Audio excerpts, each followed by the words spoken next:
For the final decade or so, Liam Neeson has been wrenching out generally non-specific software engineers that have no genuine reason to exist other than the trust that one might turn out to be another. Taken, the 2008 thriller that got to be a gigantic around-the-world hit and out of the blue rehashed him as an activity legend.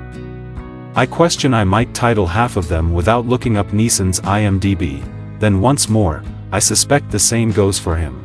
Be that as it may, the discharge prior this year of Neil Jordan's Marlowe, in which he depicted the incredible criminologist character Philip Marlowe, recommended Neeson was fair as tired with a current filmography comparable to Charles Bronson's within the 80s and needed to do something different, even on the off chance that the comes about did not work. Neeson was attempting to do something commendable of his honest-to-goodness abilities. With his most recent extend, Retribution, anything flashes of exertion were on show in Marlowe have been mercilessly snuffed out. Here may be a film so void of thrills, fervor, or reason that it appears to have been custom-made to play in purge multiplexes amid the customarily dead final weeks of summer.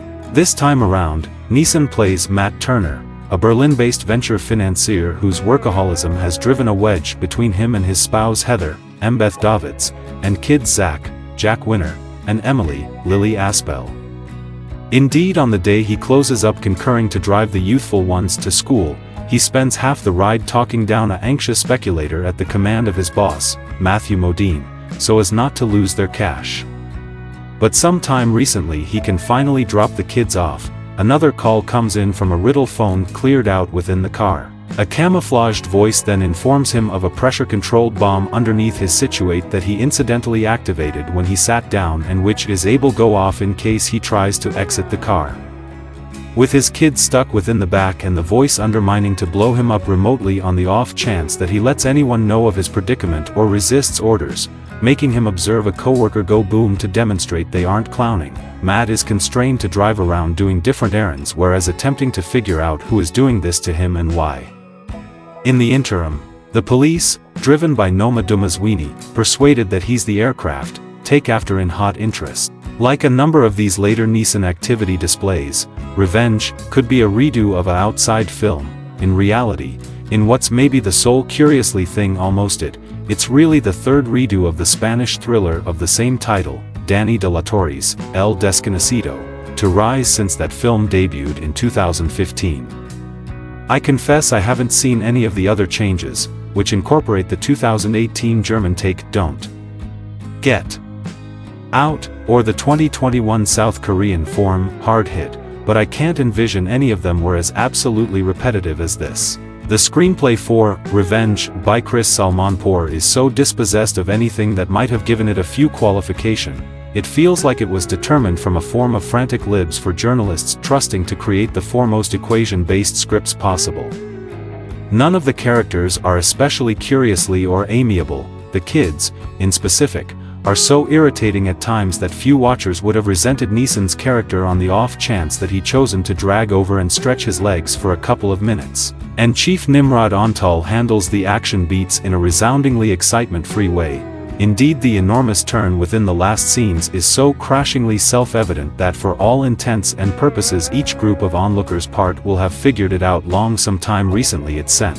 In the event that Retribution had been the kind of standard issue VOD drag, the kind featured by somebody with an enigmatically recognizable title whose career never quite panned out, I assume that might have been less demanding with the total chintziness Revenge illustrates on essentially each level. But that's not the case here. When given fabric commendable of his abilities, Neeson can still deliver solid and blending exhibitions, and Davids and Modine have too done impressive work within the past.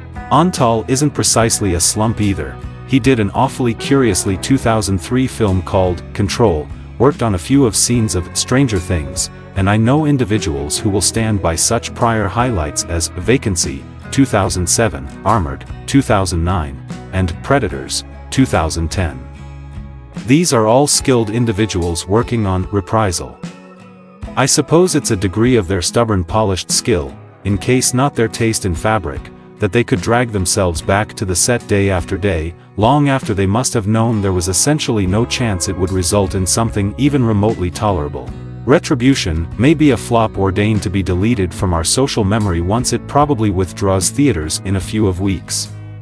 Concurring to the press discharge, the film guarantees an immersive ticking clock thriller that straps gatherings of people in for a high-octane ride of recovery and revenge. It lovely much comes up short to convey on all tallies. See, on the off chance that you need to see a thriller remake starring Neeson that's worth your time this end of the week, permit me to point you toward Cold Pursuit, in which Neeson plays a snowplow driver in a little Colorado town who employments his abilities to crush the sedate ring that killed his child. In spite of the fact that no magnum opus, it gave Neeson things to do, and the oddball combination of activity, show, and Coen Brothers-style dull humor made for strong B-movie excitement. In comparison, Retribution appears indeed more of a total squander of time, exertion, and vitality than it as of now is.